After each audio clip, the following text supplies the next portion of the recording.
नमस्कार दोस्तों, मैं विशाल नामदेव आप सभी का फिर से एक बार स्वागत करता हूं हमारे आईटीआई चैनल पर। आज हम आपके लिए लेके आए हैं फिर से एक एसएससी सीजीएल के प्रीवियस ईयर क्वेश्चन का एक कंप्लीट सेट। इसमें हम देखने वाले हैं हमारे सभी के सभी 25 क्वेश्चन और कंप्लीट करने वाले हैं हमारी इस सीरीज को। तो बढ़ते हैं हमारे क्वेश्चन की तरफ बिना टाइम गवाते हुए।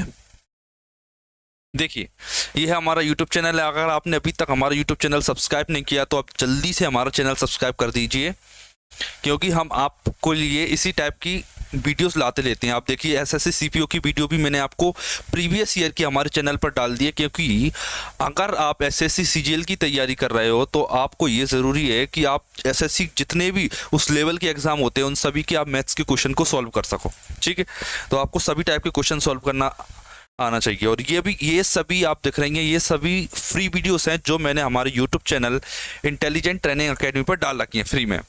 और जस्ट अभी हमने हमारा ऐप भी लॉन्च किया, जिसमें आप सभी के लिए मैंने free test series SSC exam के लिए प्रीवियस ईयर के लिए कंप्लीट फ्री टेस्ट सीरीज आपके लिए डाली हुई है, जिसमें आप अपनी तैयारी को और बेहतर बना सकते हो एसएससी के एग्जाम को देकर। ठीक है, सेम पैटर्न को फॉलो किया गया है, प्रीवियस ईयर के सभी क्वेश्चन उसमें डाल दिए गए हैं।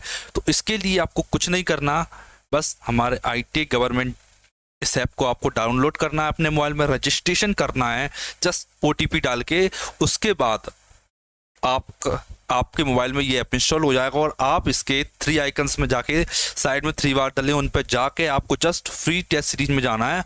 आपको सीजीएल प्रीवियस ईयर 2021 के सभी क्वेश्चन मिल जाएंगे। तो आपको जस्ट ये करना है कि आपको वहाँ क्वेश्चन प्रैक्टिस करना है और यहाँ मेरे साथ सॉल्यूशन देखना है। ठीक है, क्वेश्चन और सॉल्यूशन दोनों आपके क्लियर हो जाएंगे, तो इससे आपको एग्जाम निकालने के लिए बहुत आसान मिल जाएगी। देखिए, ये हमारा बैच है। अगर आप हमारा पेड बैच परचेस करना चाहते हो, ये 199 रुपीज़ तक, केवल 31 अक्टूबर के लिए ये ऑफर वैलिड है। केवल आप तब तक केवल 199 रुपीज़ में ये ऑफर मैं आपको दे रहा हूँ। इसमें आपको अरिथमेटिक प्लस एडवांस दोनों कवर करूंगा और ये टारगेटेड बैच है हमारा। ठीक, देखिए बढ़ते हैं हमारे फर्स्ट क्वेश्चन की तरफ। देखिए, बिना टाइम गवाते हुए सॉल्व करते हैं हमारे आज के क्वेश्चन। देखिए, इफ द 9 डिजिट नंबर, ये नंबर इज डिविजिबल बाय 36 से अगर डिविजिबल है तो आपको ये बताना है what is the value of 10x square और 3y स्क्वायर। देखिए, ये क्वेश्चन दे रखा है, इसमें दे रखा है कि x और y की वैल्यू फाइंड करना, नंबर डिविजिबल है मेरा 36 से। अब आप बताइए कि अगर मेरा नंबर 36 से डिविजिबल है तो क्या वो नंबर 9 और 4 से भी डिविजिबल नहीं होगा, क्योंकि 36 क्या होता है, 9 इंटू 4 होता है। और देखिए, मैं ये लिखा है नंबर मेरा।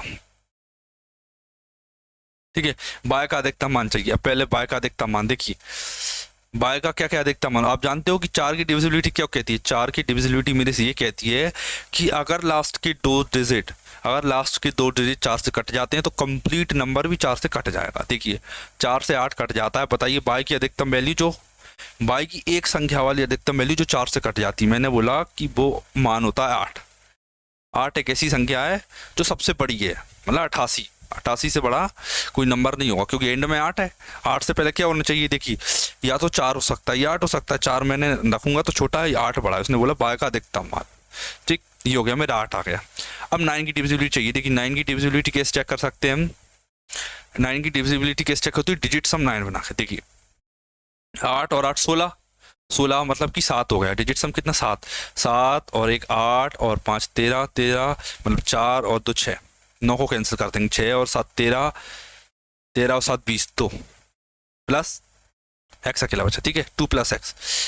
एक्स की ऐसी वैल्यू बताइए कि ये नंबर डिविजिबल हो जाए। बताइए, एक्स की एक डिजिट में ऐसी वैल्यू बताइए कि ये 9 से डिविजिबल होने लायक बन जाए। मैंने बोला अगर मैं एक्स की 7 रख देता हूँ तो 7 + 2 9 हो जाएगा, और 9 कंप्लीटली डिविजिबल होता है। किससे डिविजिबल होता है, 9 से डिविजिबल है 9। ठीक है, तो एक्स की वैल्यू 7 रख दी मैंने, और मेरे पास वाई की वैल्यू 8 आ जाती है।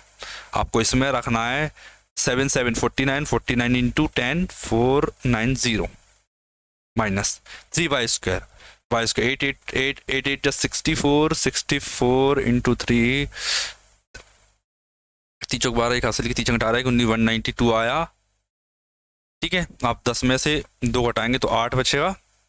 ये मेरा आंसर हो जाता है 289। बस, सॉरी ये नहीं, लास्ट डिजिट यूनिट डिजिट 8 है तो ये हो जाएगा। 1 मिनट 18 ये हो जाएगा, ये मेरा आंसर है। यूनिट डिजिट 8 है क्योंकि 10 में से 2 बजे तो 8 बजे। ये हो गया मेरा कंप्लीट फर्स्ट क्वेश्चन सॉल्व। बढ़ते हैं नेक्स्ट क्वेश्चन की तरफ। ये क्वेश्चन देखिए, what is the value of x if this is given. ये क्या है, एक नॉर्मल इक्वेशन है, इसे सॉल्व करके मुझे आंसर लेके आना है। ठीक है, देखिए सबसे पहले आप जानते हो क्या सॉल्व करते हैं, ब्रैकेट। सबसे पहले आपको क्या सॉल्व करना है, ब्रैकेट। देखिए अगर मैं 5 का इसमें मल्टीप्लाई कर दूं, 5 का इसमें करूंगा तो क्या हो जाए, 5 माइनस ये 5 से 5 कैंसिल, 5 माइनस एक्स बचेगा। ये मैं सबसे पहले इस स्टेप को लिख लेता हूँ, यहाँ लिख लेता हूँ। ठीक है, 5 माइनस एक्स लिखा मैंने, 5 माइनस एक्स लिखा, और इस 5 माइनस एक्स को मैंने माइनस लगा के 5 माइनस एक्स लगा रखा है। ठीक है, और ये माइनस का 1 अपॉन में 200 किया, माइनस का 1 अपॉन में 200 किया मैंने। ठीक है, और ऑफ इंटू 20 माइनस का एक्स किया, इक्वल में 0.08 आएगा। ये देखिए 5 माइनस एक्स से 5 माइनस एक्स कैंसिल हो गया। ठीक, तो देखिए ये क्या हुआ, ये 200 इसमें मल्टीप्लाई हो जाएगा, क्या आ जाएगा, 8 दूनी 16, मतलब कि -20 minus X is equal to 16। Minus का 20 प्लस का एक्स, माइनस का 20 प्लस का x इज इक्वल टू 16 आएगा। x इज इक्वल टू कितना आएगा, 36। ये मेरा आंसर आ जाता है। ठीक है, नॉर्मल सिंप्लीफिकेशन का क्वेश्चन है, मैं आशा करता हूं कि आपको ये क्वेश्चन आ गया होगा। ठीक, देखिए बढ़ते हैं हमारे थर्ड क्वेश्चन की तरफ। थर्ड क्वेश्चन क्या कह रहा है, 13 ए बी और सी 4 अलग अलग संख्याएं, मतलब चारों अलग हैं, और संख्याओं का प्रत्येक जोड़ा 13 ए 13 बी 13 सी का महत्तम समावर्तक मतलब HCF 13 है। ठीक है, जहाँ ए बी सी प्रत्येक 60 से कम है, ए बी सी क्या प्रत्येक 60 से कम है। ए बी और सी, ए प्लस सी बटे बी बताना। देखिए तरीका बताता हूँ करने का। तो पेयर दे रखें,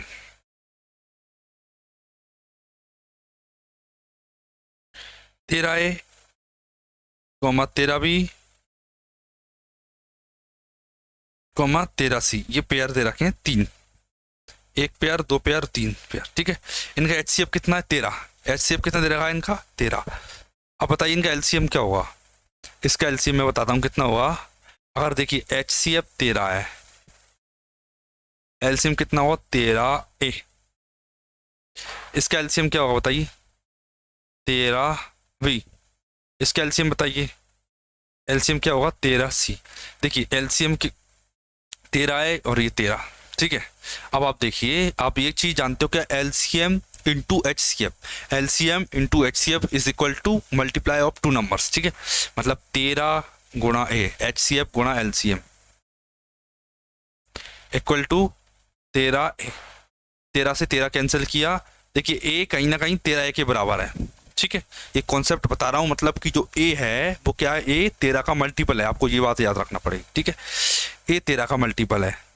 ठीक है, A 13 का मल्टीपल है और 60 से कम है, ABC प्रत्येक 60 से कम है। देखिए मतलब देखिए A है, ये भी 13 को काटता है, A एक्चुअली में क्या है, 13 का मल्टीपल ही है।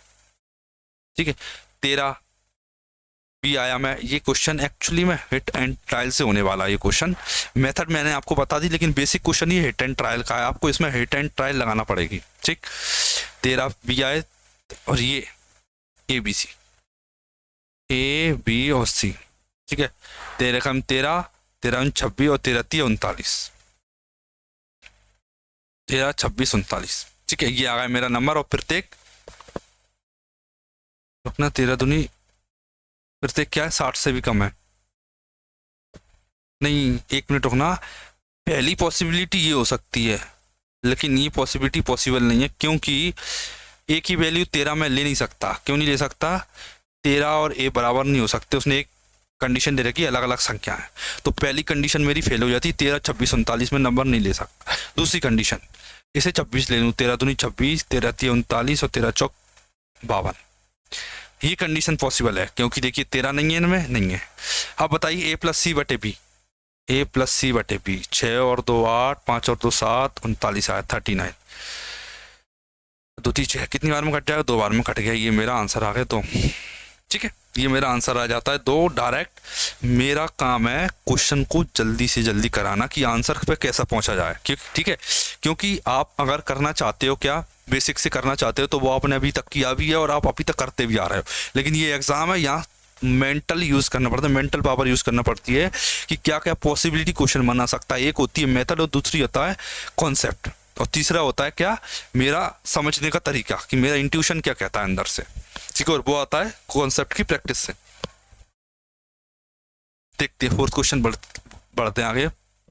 देखिए, एक चाय बेचने वाला 9 रुपए प्रति कप चाय बेचकर 50% का लाभ कमाता है। जब सामग्री की कीमत में 25% की वृद्धि हुई तो उसने 10 रुपए प्रति कप मूल्य पर बेचना शुरू कर दी। अब उसका लाभ प्रतिशत बताइए। देखिए, इस क्वेश्चन में क्या हुआ है, देखिए पहले एक चाय बेचने वाला था, 9 रुपए प्रति कप चाय बेचकर 50% लाभ कमाता, ठीक है। 9 रुपए की चाय बेचता तो 50% लाभ कमाता था। देखिए, जब सामग्री की कीमत में 25% की वृद्धि हुई, ठीक है, 25% की वृद्धि हुई तो उसने 10 रुपए प्रति कप मूल्य पर चाय बेचना शुरू कर दिया। अब देखिए सबसे पहले तो किसमें, सामग्री में वृद्धि हुई,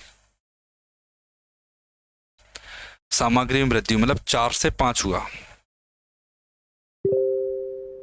25% की वजह की फ्रैक्शन वैल्यू क्या होती है, 1/4, 4 से 5 हो गई क्या, सामग्री जो भी आती है वो।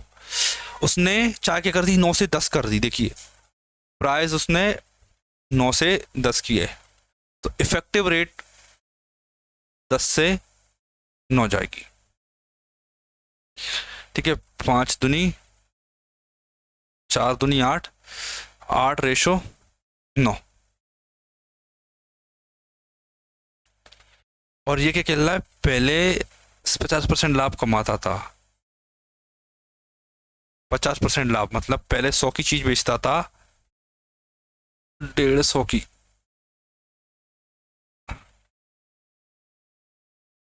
आठ से 9 हुआ है तो ये 9 से 8 होगा। 1 मिनट देखते हैं इसमें क्या मिस्टेक है।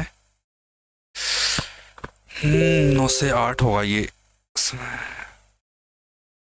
1/9 कम करूं इसमें तो 9 एकम 9, 9 एकम 9 आया, 9 6 आया, 60 आया, 9 5 9 छक 54, 4/9, 16 सही। 4/9 अगर मैं घटा दूं तो भी नहीं आएगा ये तो। 16 मिक्स 44, सॉरी ये 6/3 आएगा शायद। 16 नंबर 144, 144 और 150, हाँ ठीक है ये आ गया। और इसमें वैल्यू अगर मैं से 150 में माइनस कर दूं, 20 माइनस करूंगा तो 30 आएगा, प्लस अगर ये से मैं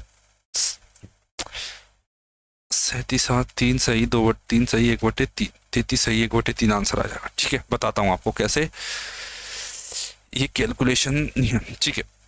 ये देखिए क्या हुआ, पहले प्रॉफिट 100 से 150 हो गया, ठीक है, ये कहानी हुई। अब क्या हुआ, उसने इतना इंक्रीमेंट हो गया, ठीक है, इतना इंक्रीमेंट हो गया प्राइस में, तो देखिए प्रॉफिट यहाँ से यहाँ चला जाएगा। प्रॉफिट 9 था तो आज प्रॉफिट 8 हो जाएगा। प्रॉफिट कितना दे रखा है, 150, मतलब 50 मान लीजिए आप, 50 का प्रॉफिट दे रखा है। 9 का डिवाइड करेंगे और 8 से मल्टीप्लाई कर देंगे, ये प्रॉफिट क्या हो गया, देखिए 8 से 9 पड़ा, क्या उसकी सामग्री वगैरह ये सब बढ़ाई तो मैंने 8 से 9 गई। अब इसकी प्रॉफिट कम हो जाएगा, प्रॉफिट बेचारे का 9 से 8 हो जाएगा, तो ये इसमें लगेगा। देखिए 8 5 40, 400 आ गया, 9 से काटूंगा 9 चौक 36, अभी भी नहीं आ रहा ये तो। एक सेकेंड, क्या मिस्टेक है इसमें, इसे नेक्स्ट वीडियो में आपको करवाता हूँ मैं। इसमें थोड़ी मिस्टेक होगी, हो सकता है टाइपिंग एरर ही होगी, नेक्स्ट मैं आपको करवाता हूँ इसे, ठीक है। कभी कभी हो जाता है किसी क्वेश्चन में मिस्टेक। देखिए वाला बताते हैं कि 400 कर्मचारियों वाली एक फैक्ट्री में पुरुष कर्मचारियों की संख्या का महिला कर्मचारियों की संख्या से अनुपात 5:3 है, ठीक है। फैक्ट्री में 87.5% नियमित कर्मचारी हैं। यदि 92% पुरुष कर्मचारी नियमित हैं तो नियमित महिला कर्मचारियों की प्रतिशत, ठीक है। तो ये क्वेश्चन है परसेंटेज का, और इसमें आप लगा सकते हो एलिगेशन। परसेंटेज प्लस एलिगेशन दोनों कॉन्सेप्ट इसमें मिक्स होकर लगेंगे। देखिए 400 लोगों की फैक्ट्री थी, ठीक है, उससे मैटर नहीं करता, पुरुष और महिलाएं, मैन, एक सेकेंड रुकना,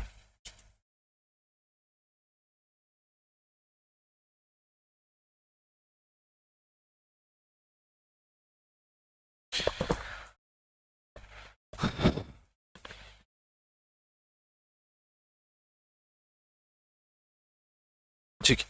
देखिए क्या हुआ, मैन और वुमेन दो रेशो दे रखे हैं। मैन कितना है 5, मैन कितना दे रखा है 5, वुमेन कितनी दे रखी है, मेल एंड फीमेल, मेल कितना है 5 और फीमेल कितनी है 3, ठीक है। अब इसमें बोला है कि 92% फीमेल एम्प्लॉय है, 92% मेल, ठीक है। और कितना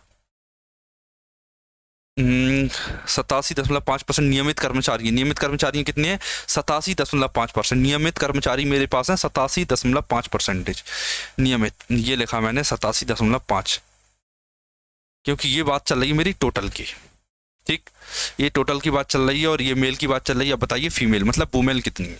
देखिए ये कॉन्सेप्ट किसका है, एलिगेशन का। तो इसमें एक चीज मैं आपको बता देता हूँ, क्या अगर ये वैल्यू इससे ज्यादा है तो ये वाली इससे कम होगी, मतलब 87 से कम होगी वो वैल्यू, 87 से कम, ठीक है, सारी वैल्यू है, ठीक है। कितना कम होगी मैं बताता हूँ, 87.5 से कितना कम होगी। देखिए ये कितनी ज्यादा है, 88 से 4.5 ज्यादा है, ये कितनी ज्यादा है 4.5 ज्यादा है,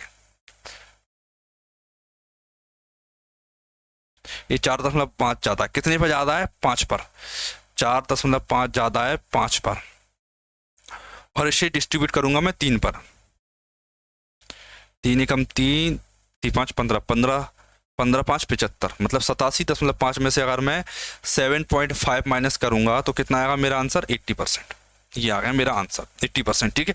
ये था मेरा मिक्सचर एंड एलिगेशन से थोड़ा रिलेटेड क्वेश्चन, आप इसमें लगा सकते हो डेविएशन मेथड से आप इसे इजीली कर सकते हो इस टाइप के क्वेश्चन को, ठीक है। नेक्स्ट क्वेश्चन देखते हैं, 6 नंबर का क्वेश्चन। देखिए एक दुकानदार किसी वस्तु के अंकित मूल्य पर 28% की छूट देने के बाद भी 20% का लाभ प्राप्त करता है। यदि वह एक वस्तु को बेचने पर 3080 का लाभ कमाता है तो वस्तु का विक्रय मूल्य ज्ञात कीजिए, इसका सेलिंग प्राइस क्या होने वाली है। देखिए इसका तरीका मैं आपको बताता हूँ। सबसे पहले ये क्या दे रखा है, लो बेचने पर इतने का प्रॉफिट,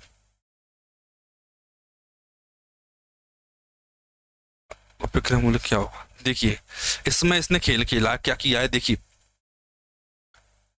20% का लाभ कमाता है, ठीक है, कितना 1/5। देखिए अगर 5 की वो चीज लाया तो उसने 1 का लाभ कमाया, ठीक है, प्रॉफिट। देखिए प्रॉफिट कितने का हो रहा है मुझे 1 का, कॉस्ट प्राइस मेरे पास कितनी है 5, अगर आप बताइए 5 कॉस्ट प्राइस 1 प्रॉफिट, तो सेलिंग प्राइस मेरे पास कितना होगा 6।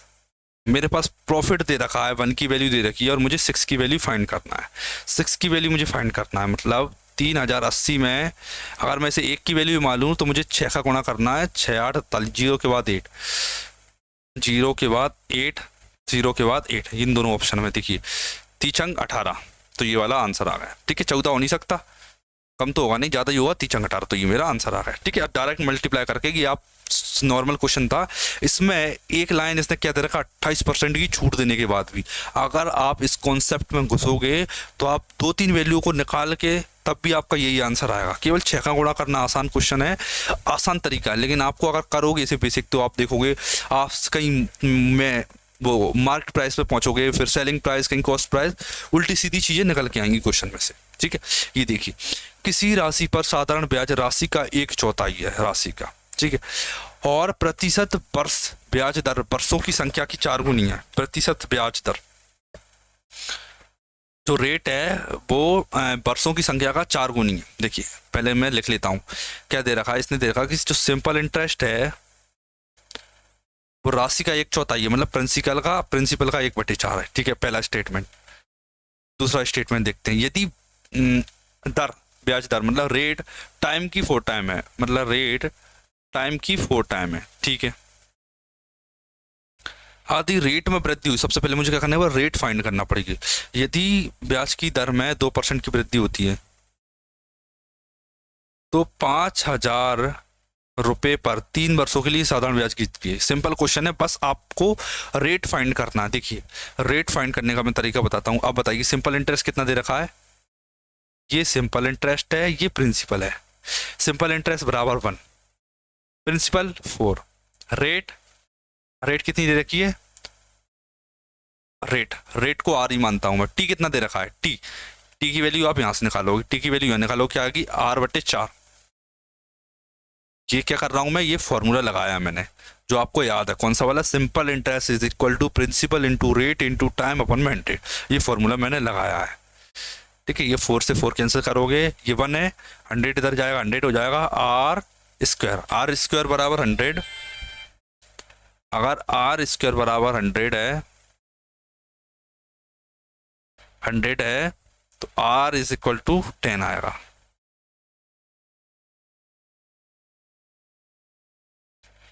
R इज इक्वल टू 10, ठीक है। रेट परसेंटेज मेरे पास कितनी आ गई, 10% मेरे पास रेट आ जाती है। अब इसके बाद साधारण ब्याज, ठीक है। अब ये पूछ रहा है कि रेट में 2 की वृद्धि कर दी, अब नई रेट कितनी कर दी, 12% रेट कर देते हैं, नई रेट हो गई।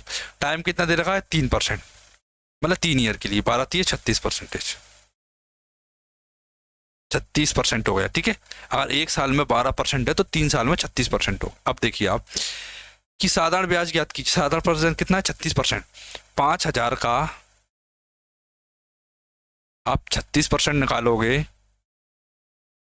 100 जीरो से 2 जीरो काटी, 50 गुणा 36 करोगे तो कितना आएगा, 1800, ठीक है। 100 का काटा 2, 1800, ये आ गया मेरा आंसर। डी वाला मेरा आंसर है, कैलकुलेशन करके आप निकाल सकते हो, ठीक।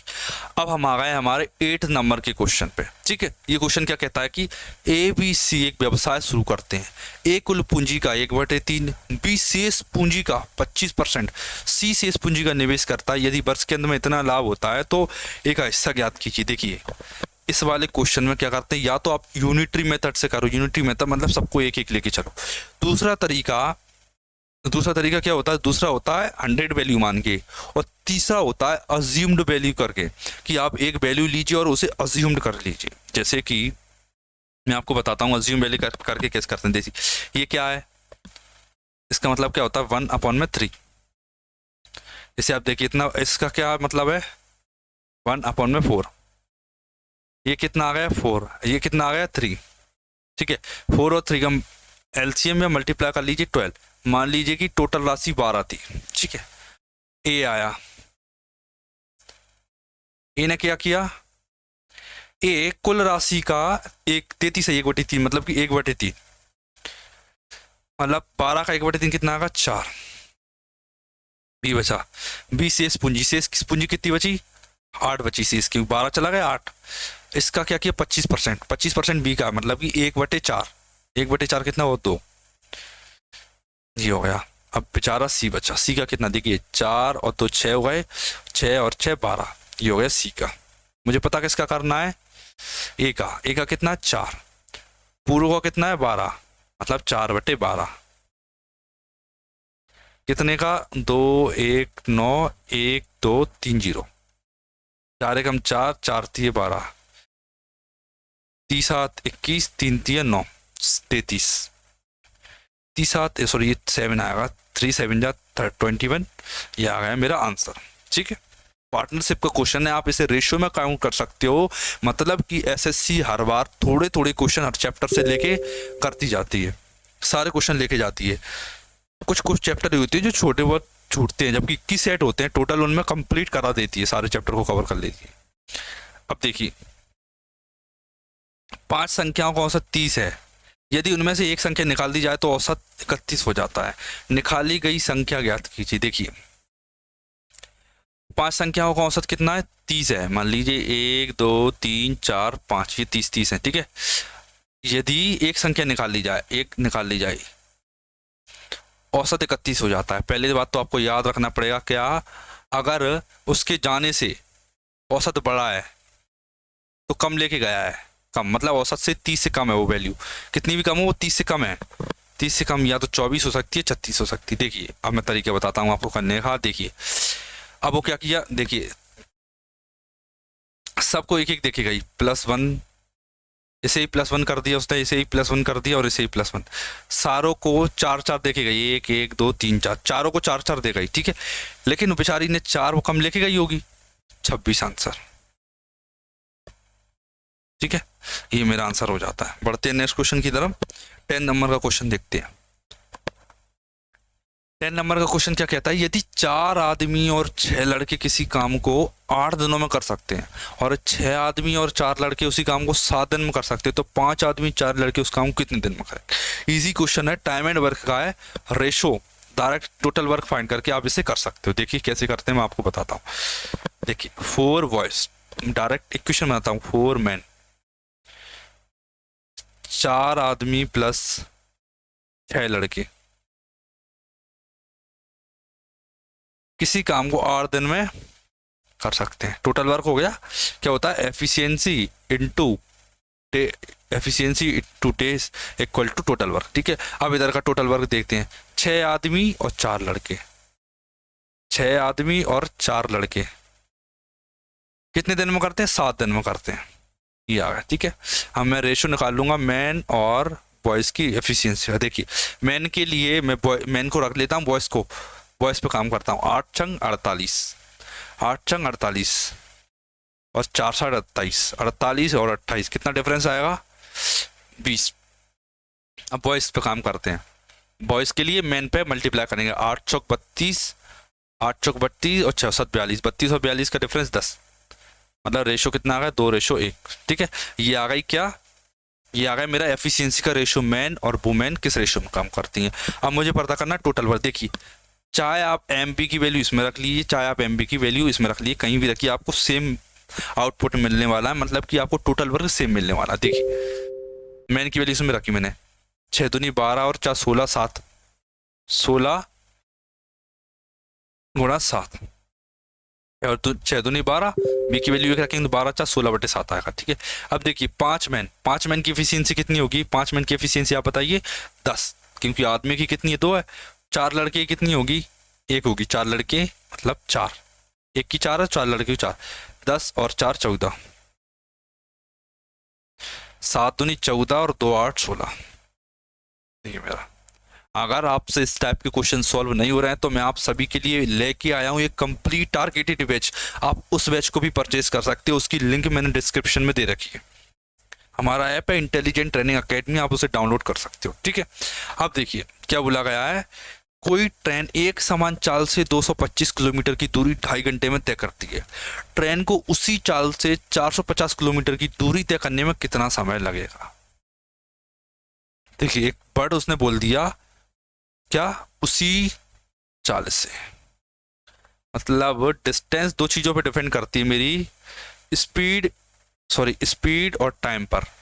उसने स्पीड कांस्टेंट कर दी, मतलब डिस्टेंस मेरी डायरेक्टली प्रोपोर्शनल है टाइम के, distance is directly proportional to time. इसके लिए अब मैं क्या करता हूं, देखिए डिस्टेंस कितनी है, 225, कितने समय में चलता है, 2.5 घंटे, 2.5 घंटे मतलब अब मैं 2.5 लिख लेता हूँ इक्वल 450 की दूरी जाना है, बताइए कितने समय में जाएंगे। ये मेरा फॉर्मेट बन गया, t1/t2, t1/t2। देखिए 25 नम्मा कितना आएगा, 225 और 1 जीरो आ जाएगी, और 0 से 0 काट दीजिए, 9 5 45, आ गया 5, मतलब 5 घंटे में वो इतना काम कर लेगा, ठीक है। नेक्स्ट देखते हैं अपना 12 नंबर का क्वेश्चन देखते हैं अपना। ये हमारी टेस्ट सीरीज है, फ्री टेस्ट सीरीज है आप सभी के लिए। आप जल्दी से इन टाइप के क्वेश्चन को आप अटेम्प्ट तो कर रहे हो, साथ ही प्रैक्टिस भी करोगे आप एक बार। एक लिमिटेड गिवन टाइम में जब आप उन्हें प्रैक्टिस करोगे तो एक अच्छी हैबिट आपके अंदर डेवलप होगी, ताकि आप एग्जाम को टारगेट कर पाओ अच्छे से और गिवन टाइम में एफिशिएंट वर्क कर पाओ, ठीक है। तो आप इसके लिए कर सकते हो। और देखिए ये आ गया मेरा question algebra, X Y Z इतना दे रखा है, एक्स वाई जेड इतना और ये इतना, x³ + y³ + z³। देखिए ये क्वेश्चन ज़्यादातर लोगों को आता होगा, क्योंकि एक फिक्स पैटर्न पर आधारित क्वेश्चन है। अगर नहीं आता फिर भी मैं आपको बताता हूँ कैसे होता है, ये थोड़ा डिफरेंट क्वेश्चन है। देखिए पहले तो बेसिकली इसमें 2 फॉर्मूले यूज होते हैं, वो फॉर्मूले क्या है वो आपको मैं लिख देता हूँ। वो फॉर्मूले क्या होते हैं, देखिए a + b + c का whole square equal to a² + b² + c² + twice of A B plus B C plus C A. दूसरा फॉर्मूला होता है A cube plus B cube plus C cube minus 3abc equal में आता है A plus B plus C A square plus B square plus C square minus A B minus B C और minus का सी ए। ये मेरा complete formula होता है इसका, ठीक है। अब देखिए, मुझे बेसिकली इस आउटपुट पर पहुंचना है, ठीक है। बेसिकली क्या करना है, मुझे इस आउटपुट पर पूछना है मुझे। तो इसके लिए मैं क्या करूंगा, इस पर पहुंचने के लिए मुझे इन सब चीज़ चाहिए। A plus B plus C मेरे पास दे रखा है, A square plus B square plus C square. ये पार्ट नहीं दे रखा, आप गौर से देखिए कहीं भी। X square plus Y square plus Z square उसने नहीं दे रखा, ये वाला पार्ट दे रखा है। जबकि तो मैं इस चीज़ की तलाश में यहाँ पहुंचा। कहाँ पहुंचा, यहाँ पहुंचा मैं, ठीक है। देखिए, इसे मैं मान लेता हूँ थोड़ी देर के लिए के मान लेता हूँ। देखिए अब के की वैल्यू क्या आएगी, के की वैल्यू क्या आएगी। देखिए मैं के की वैल्यू निकाल रहा हूँ। के मैंने मान लिया, ऐसे माना। और के की वैल्यू अब देखिए, ए प्लस बी प्लस सी का होल स्क्वायर, ए प्लस बी प्लस सी 18 का होल स्क्वायर कितना होता है 324। ये आ गया minus twice of A B plus B C plus A C. देखिए एक दे रखा है X Y plus Y Z plus Z X देख रहा है, इसका ट्वाइस मतलब 180। आप 180 घटाओगे इसमें से कितना आएगा, 4, 12 में से हट गया तो 4 बचा, 12 में से हट गया 4 बचा, 2 में से क्या 144। के की वैल्यू कितनी आ जाएगी 144। देखिए मेरे पास ये दे रखा है, ये भी दे रखा है, और ये वाला पार्ट भी मेरे पास दे रखा है, ठीक है। A B minus B C minus ये पार्ट भी मेरे पास दे रखा है, ठीक। अब और मेरे पास ये वाला पार्ट उसने पूछा है, ठीक है। 144 आ गया। अगर देखिए मुझे क्या चाहिए, एक्स वाई जेड चाहिए। अगर मैं इसमें दोनों साइड क्या कर दूं, अभी नहीं कर रहा, अभी इसे मैं क्या मान लेता हूँ, इस वाले पार्ट की वैल्यू निकाल रहा हूँ, इसे मैं मान लेता हूँ एल मान लेता हूँ, ठीक है। एल की वैल्यू फाइंड करना है मुझे। एल इज इक्वल टू, ठीक है, L is equal to A plus B plus C. A plus B plus C क्या मेरा, A plus B plus C क्या आ गया 18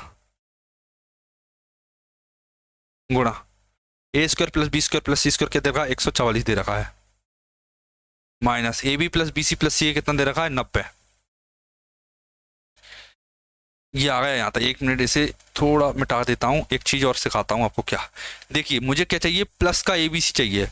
अगर मैं इसमें दोनों side 4 A B C add कर दूँ, देखिए इधर 4 ए बी सी ऐड कर दूँ और इस साइड भी 4 ए बी सी ऐड कर दूँ, तो बताइए अंतर क्या आएगा। एक चीज़ बताइए आप, अंतर क्या आएगा।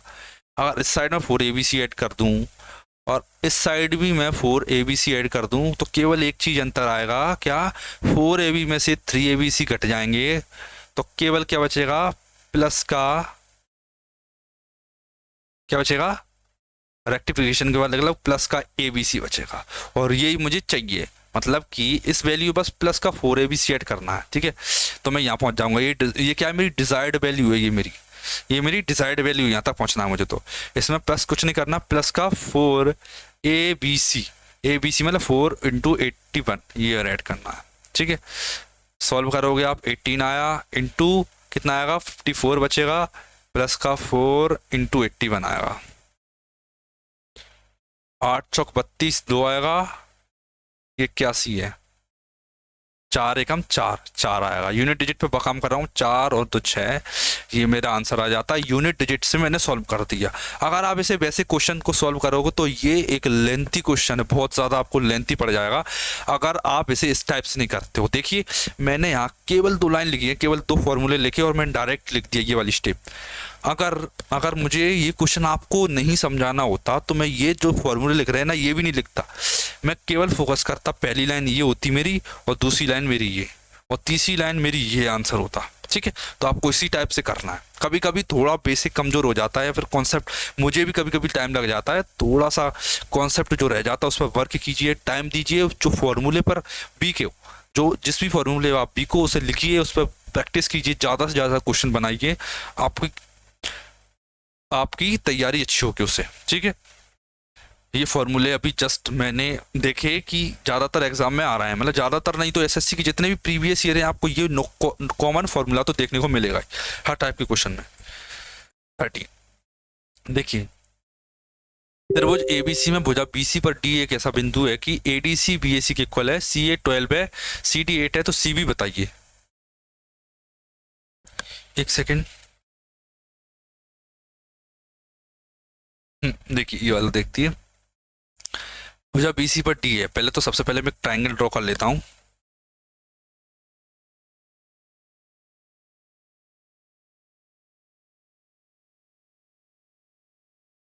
ये मेरा ट्राइंगल ड्रॉ कर ली, ठीक है।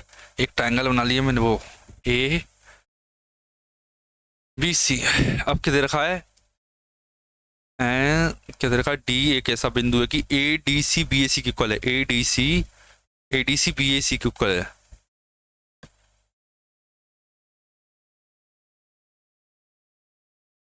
क्या दे रखा है कि ए डी सी बी ए सी की इक्वल है, बी ए सी के इक्वल है ये, ठीक है। ए डी सी बी ए सी की इक्वल है। सी ए 12 है, ये सी ए मेरा 12 है, और सी डी 8 है, और सी बी का माप ज्ञात करना, सी बी, सी बी, ठीक है, सी बी ज्ञात कर लेंगे। सी ए 12 है, ये दे रखा है ना, बस सी डी 8 है, ठीक है। अब देखिए ये बन गया मेरा एक ट्राइंगल। अब इसमें मुझे लगाना पड़ेगी क्या, सिमिलरिटी, सबसे important concept of geometry, similarity, ठीक है। अब देखना है कि सिमिलरिटी लगना किस ट्राइंगल में है, ये दोनों इक्वल होगा, ठीक है। अगर मैं क्या करूं, देखिए ये वाला, आई थिंक ये वाला दोनों में कॉमन है,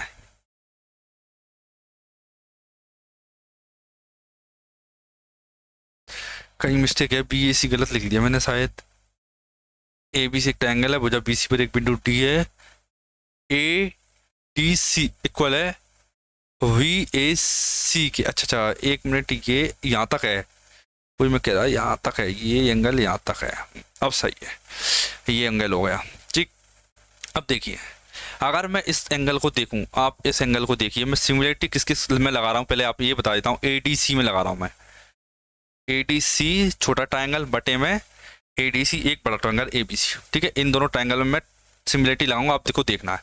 अब सिमिलरिटी कब लगेगी, जब तीन इक्वल हो। क्या तीन इक्वल हो, इसके ट्रायंगल, तीनों एंगल इक्वल हो, तब ये लग सकता है। देखिए अगर किसी दो ट्रायंगल में दो एंगल इक्वल है तो तीसरा ऑटोमेटिक इक्वल होता है, ये थ्योरम होती है। देखिए पहला एंगल इक्वल इसका, इसमें भी पहला एंगल इक्वल एबीसी में, और एडीसी में एक एंगल इक्वल, दूसरा एंगल कॉमन एडीसी में भी है, एबीसी में, ठीक है। तीसरा एंगल, मतलब कि तीसरा एंगल ये वाला तीसरा एंगल एडीसी का कौन सा, ये वाला, ये इक्वल होगा। अब इसमें लगाऊंगा मैं सिमिलरिटी, छोटा बटे बड़ा, ए डी, डी के सामने देखिए सिंगल वाला है ना, इसके सामने ए सी, ए सी है, बटे में छोटे वाले के सामने बी डी है, बराबर बी डी। वो इक्वल के सामने देखिए इक्वल है, ए डी बटे में ए डी बटे में ए बी, ए डी बटे में ए बी इक्वल में। तीसरा देखिए, तीसरा क्या है, ये वाला तीसरा, एक सेकंड, इस वाले में मैंने थोड़ा मिस्टेक कर दिया। इसमें देखिए ये मैंने क्या लगाया, ए सी और बी डी, इसके सामने ए सी लगाया, इसके सी के, ये पहला एंगल कंप्लीट कर लिया मैंने। दूसरा कॉमन था, कॉमन के सामने ए डी और कॉमन के सामने ए डी, अपन में ये भी सही लिखा था मैंने, ए डी बटे में बी बी। और तीसरा है मेरा, तीसरा एंगल कौन सा है, ये तीसरा एंगल इसके सामने सी डी, और तीसरा एंगल ये हो गया, तीसरा एंगल ये ए सी। अगर मैं इस वाले पार्ट को और इस वाले पार्ट को इक्वल रखूं तो मेरा आंसर आ जाएगा। देखिए ए सी का ए सी मल्टीप्लाई करेंगे तो ए सी स्क्वायर आएगा, इक्वल में B D multiply C D आएगा, B D into C D. A C क्या दे रखा है मेरे पास, ए सी दे रखा है 12 का स्क्वायर, इक्वल बी डी क्या दे रखा है मेरे पास, बी डी इसे एक्स मान लेता हूं मैं, ठीक है। बी डी क्या दे रखा है मेरे पास, एक्स। सी डी क्या दे रखा है 8, एक्स की वैल्यू क्या जाएगी, एक्स की वैल्यू आएगी मेरे पास 12 इंटू 12 अपॉन में 8, 4 तिये 12, 4 तिये 12, 2 छंग 12, 6 तिये 18, ये मेरा आंसर आ जाता। नॉर्मल कैलकुलेशन थी, बस इसमें आपको सिमिलरिटी लगाना आना चाहिए। अगर आप सिमिलरिटी लगा लेते तो आप क्वेश्चन कर ले जाओगे सिमिलरिटी वाला। ठीक, नेक्स्ट क्वेश्चन आ जाते हैं कि एक वृत्त की जीवाएं ए बी और सी डी को आगे बढ़ाने पर पी पर मिलती हैं। जीवाएं पी पर मिलती है, ए बी 6.3 है, बी पी 4.5 है, सी डी 3.6 है, तो पी डी की लंबाई ज्ञात करना है मुझे। ठीक है, तो इसमें देखिए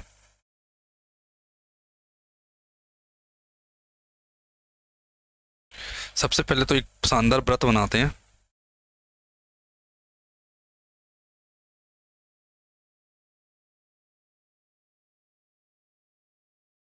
ये मैंने बनाया वृत्त, ए बी और सी डी आगे बढ़ाने पर पी पर मिलती है। ये ए बी और ये C D, A B C D आगे बढ़ाने पर पी पर मिलती हैं। ए बी 6.3 है, ए बी 6.3 है, बी पी 4.5 है, बी पी 4.5 है, सी डी 3.6 है और पी डी एक्स है। पी डी की ज्ञात करना। देखिए इसमें आपको एक थ्योरम पता होगी क्या, दो छिदक रेखाओं की थ्योरम। यहां से यहां तक ये मतलब ये गुणा ये 4.5 गुणा 4.5 गुणा टोटल, इधर लिखता हूं, इसे लिखता हूं इधर, इधर लिखते हैं इसे आर एच एस में। 4.5 गुणा टोटल कितना होगा, 5 और 3 8, 6 और 4 6 और 4 10.8 10.8 की है। ठीक है, इक्वल इक्वल में क्या आएगा, यहां से यहां तक, फिर यहां से यहां तक, मतलब कि x इंटू एक्स प्लस 3.6 ये आएगा, ये आ गया मेरा। अब देखिए, अब देखिए 45 10.8 दे रखा है। 45 क्या होता है, 9 5 45 और 12 नाम 108। ठीक है, ये दे रखा है, मुझे x की वैल्यू ऐसी पुट करना है जो इसको सेटिस्फाई कर दे। देखिए सबसे पहले इसकी ओर बढ़ा मैं 3.1, 9 का मल्टीपल नहीं है, 4.8 9 का मल्टीपल नहीं, 3.5 9 का मल्टीपल नहीं है। Answer is only one, that is 5.4। ये है 9 का मल्टीपल, इसीलिए ये मेरा आंसर है, क्योंकि यहाँ मुझे 2 9 दे रखे हैं। मुझे एक वैल्यू तो ऐसी चाहिए ना जहाँ पे x जो इस 9 को भी कैंसिल कर पाए, इसको कैंसिल कर पाए, तभी तो मैं x निकाल पाऊंगा। ठीक है, x एक ऐसी वैल्यू होगी जिसमें 9 कंसिस्ट कर रहा होगा, 9 होगा। ठीक, तो ये मेरा आंसर आ जाता है। अगर आप इसे क्वाड्रेटिक बना के सॉल्व करोगे, एक्स स्क्वायर बनेगा, फिर x बनेगा, क्वाड्रेटिक बना के सॉल्व करोगे तो लेंथी हो जाएगा। और दूसरी बात, ये पॉइंट में क्वेश्चन है तो लेंथी और ज्यादा होगा आपके लिए। ठीक, ये वाला क्वेश्चन देखते हैं थर्ड, इसे नेक्स्ट वीडियो में देखेंगे। अगला देखते हैं 16 वाला, ये वाला क्वेश्चन देखते हैं। ठीक है, 20 सेंटीमीटर व्यास वाले वृत्त में जीवा ए बी और सी डी एक दूसरे के समांतर हैं। क्या दे रखा है, समांतर दे रखी है, ए बी और सी डी तो समांतर हैं। बीसी इसका व्यास है, बीसी इसका व्यास है, याद रखना है। यदि ए बी वृत्त के केंद्र से 6 सेंटीमीटर की दूरी पर है तो जीवा सी डी की लंबाई ज्ञात कीजिए। देखिए क्या करते हैं इसमें अपन,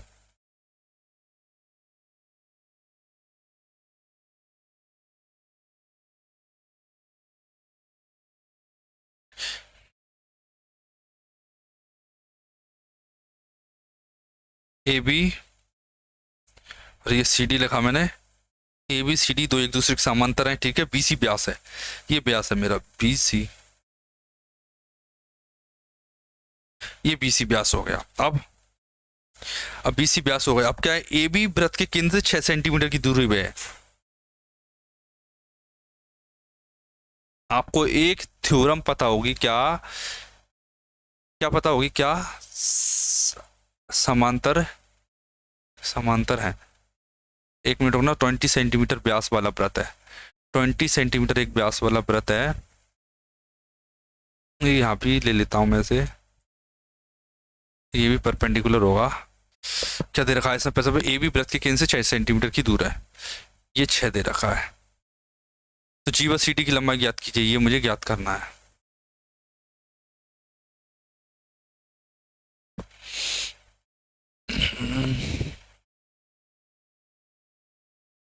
देखिए ये एंगल है, ये वाला जो, वो ये एंगल होगा क्योंकि ये क्या वर्टिकली ऑपोजिट एंगल है। ये भी 90, ये भी 90, ठीक है, दो एंगल इक्वल। और ये हाइपोटेनस भी इक्वल है। क्यों इक्वल है? देखिए यहाँ से यहाँ तक ये क्या रेडियस, यहाँ से यहाँ तक क्या रेडियस, और यहाँ से यहाँ तक ये भी रेडियस। रेडियस कितनी है इसकी? 10 रेडियस है, ये भी इसकी 10 रेडियस है, और 10 रेडियस हो गई। और इसमें क्या दे रखा है? 6 दे रखा है ये, तो ये भी 6 ही होगा, ठीक है। अब आप एक ट्रिपलेट जानते हो क्या? 6 8 10, ये ट्रिपलेट 6 8 10। और आप ये भी जानते हो क्या? किसी जीवा पर केंद्र से डाला गया लंब उसके लंब समद्विभाजक करता है। जितना ये 8 है, ये भी 8 ही होगा, 8 और 8 16। ये मेरा आंसर है जो होता है 16, ठीक है। देखते हैं नेक्स्ट क्वेश्चन, देखते हैं। देखिए यदि एक वर्ग के विकर्ण की लंबाई ये है तो वर्ग का क्षेत्रफल ज्ञात कीजिए। कितना होता है? वैसे तो डायरेक्ट पता है मुझे, करके बता देते हैं। Half A square plus B square plus 2ab, लिख के बता देता हूं क्या वर्ग है, और ये विकर्ण है, ठीक है। ये क्या होता है? अगर इसकी भुजा a है तो ये a√2 होता है। क्या होता है? ये होता है a√2। इसका क्षेत्रफल निकालूंगा मैं, क्या आएगा? नहीं, हाँ ठीक है, एक सेकेंड। वर्ग कितना आ गया मेरे पास? d बराबर डायमीटर, इससे क्या बोलते हैं? Diagonal, sorry diagonal. कितना आ गया मेरे पास? a√2। d बराबर a√2, तो a बराबर d बट्टे में √2, ठीक है। a का स्क्वायर क्या होता है? ये वर्ग का क्षेत्रफल बन गया a स्क्वायर बट्टे में d स्क्वायर बट्टे में 2, मतलब कि 1/2 तो रहेगा ही। d विकर्ण क्या रहेगा है? a प्लस बी का होल स्क्वायर, ठीक है। इसमें से यदि एक वर्ग के विकर्ण की लंबाई है तो वर्ग का क्षेत्रफल कितना होगा? हाफ a प्लस बी का होल स्क्वायर है। इसमें कोई सा ऑप्शन सही नहीं है यहाँ, अगर 2 लग जाए, क्योंकि a square plus B square plus 2ab आएगा तो ये वाला ऑप्शन मेरा सही हो जाएगा। तो ठीक है, अगर 2ab लगा हो तो ये वाला ऑप्शन मिस्टेक है, मतलब इसमें कहीं ना कहीं थोड़ा वैल्यू में मिस्टेक है, टाइपिंग मिस्टेक कह सकते हो आप इसे। 18 नंबर का क्वेश्चन देखते हैं। 32 सेंटीमीटर व्यास वाला एक बेलनाकार बर्तन आंशिक रूप से पानी से भरा है, ठीक है। 32 सेंटीमीटर व्यास है उसका, एक बेलनाकार बर्तन है, ऐसा सिलेंड्रिकल वाला, आंशिक रूप से पानी से भरा है। 12 सेंटीमीटर त्रिज्या वाला एक ठोस धातु का गोला इसमें गिराया जाता है, ठीक है। तो उस धातु का गोला मैंने इसमें डाला तो बर्तन में पानी का स्तर क्या हुआ? उसमें पानी का स्तर बढ़ जाता है। कितना ऊपर उठा ये बताना है। देखिए क्या है? सिलेंडर है। देखिए बढ़े हुए पानी का क्षेत्रफल, जो पानी बढ़ेगा, बढ़े हुए पानी का क्षेत्रफल और उसमें जो गोला डालेंगे उसका क्षेत्रफल बराबर होगा, सॉरी आयतन बराबर होगा, आयतन, ठीक है। मतलब जो पानी मैंने गोला डाला तो कितना पानी बढ़ेगा, कितना ऊपर पानी उठेगा? जितना कि उसका आयतन है गोले का, ठीक है। मतलब कि मैं हिंदी में भी लिख देता हूँ आपको, क्या? बढ़े हुए पानी का आयतन, बढ़े हुए पानी का आयतन बराबर में डाले गए गोले का आयतन।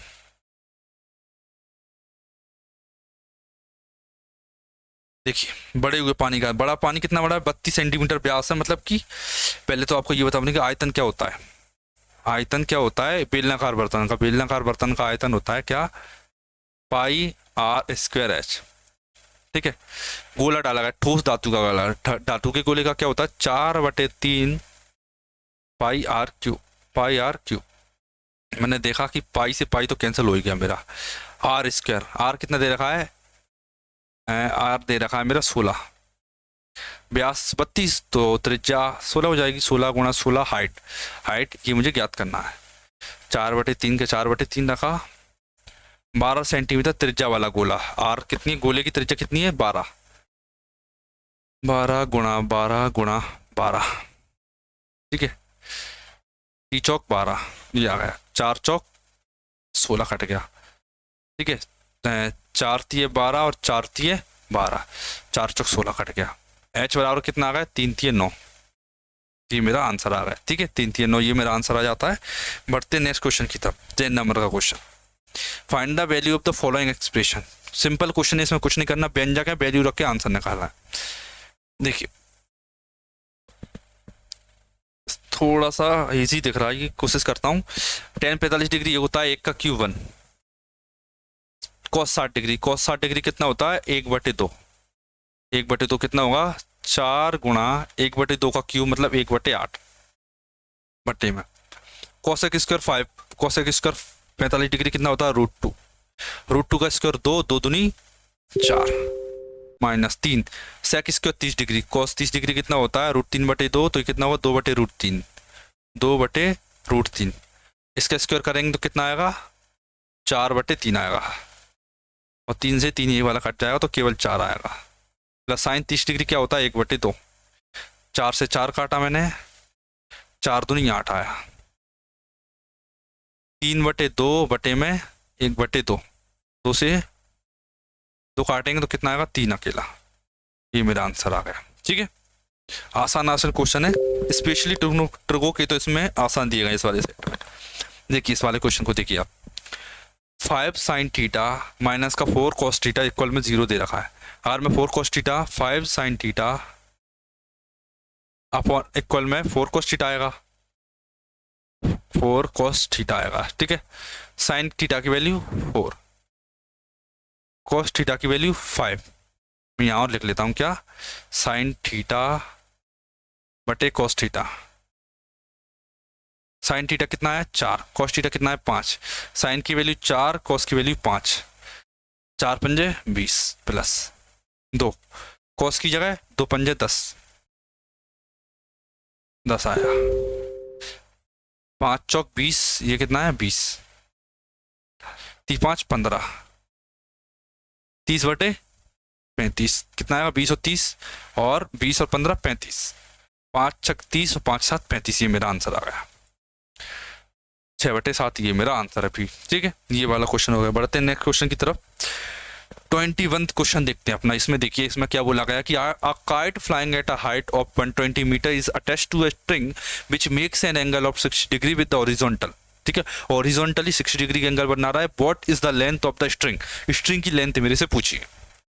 देखिए चय उड़ने वाली पतंग एक डोरी से जुड़ी क्षैतिज बुनियादी डोरी की लंबाई ज्ञात करना है। ठीक है, पहले देख लेते हैं। ये इसका बेस है, यहाँ पतंग उड़ा रहा है, वो इतनी दूर तक उड़ी है, और ये उसकी हाइट है 120 मीटर है।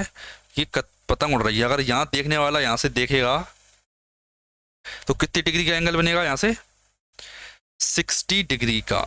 और मुझे क्या चाहिए, ये वैल्यू चाहिए, ये वैल्यू पूछिए, और ये दे रखी है। बताइए कि परपेंडिकुलर और हाइपोटेनस में क्या रिलेशन होता है। परपेंडिकुलर हाइपोटेनस में मैं जानता हूं कि sine theta is equal to होता है परपेंडिकुलर अपन में हाइपोटेनस। साइन 60 डिग्री कितना होता है √3/2, ये √3 है, इक्वल परपेंडिकुलर कितना देगा 120, हाइपोटेनियस चाहिए मुझे, हाइपोटेनियस h मतलब x आ गया ये। ठीक है, तो क्या करेंगे √3 से काटूंगा तो कितना आएगा, 3 से काट लेते हैं, 40 √3 आएगा। कितना आएगा 40 √3, ये 40 √3 है। आप काटोगे तो इतना आएगा। फिर h का इधर मल्टीप्लाई करेंगे तो h इक्वल टू 14 × 2 80 √3, ये आ गया मेरा आंसर। ठीक है, आशा करता हूं आपको ये सभी क्वेश्चन आ गए होंगे। और इसके अलावा आगे मेरे क्वेश्चन दिए रखे हैं पाई चार्ट वाले, वो बिल्कुल सिंपल क्वेश्चन है, उनमें केवल रेशियो लगाना है, परसेंटेज 2 चैप्टर लगाओगे आसानी से हो जाएंगे। अगर आप ज़्यादा डिमांड करते हो उन्हें करवाने की पाई चार्ट, तो मैं एक डिफरेंट वीडियो बना के जितने भी प्रीवियस ईयर की पाई चार्ट है उनको डिफरेंट वीडियो बना के कंप्लीट करवा दूंगा। अगर केवल उसकी हाई डिमांड होती है और कमेंट सेक्शन भर जाता है कि पाई चार्ट के क्वेश्चन करवाना है तभी केवल। ठीक है, अगर आपको वीडियो पसंद आए तो लाइक करें, और मिलते हैं अपनी नेक्स्ट वीडियो में। जल्दी से चैनल को सब्सक्राइब कर दीजिए इसी टाइप की नेक्स्ट वीडियो को देखने के लिए। ठीक है, धन्यवाद।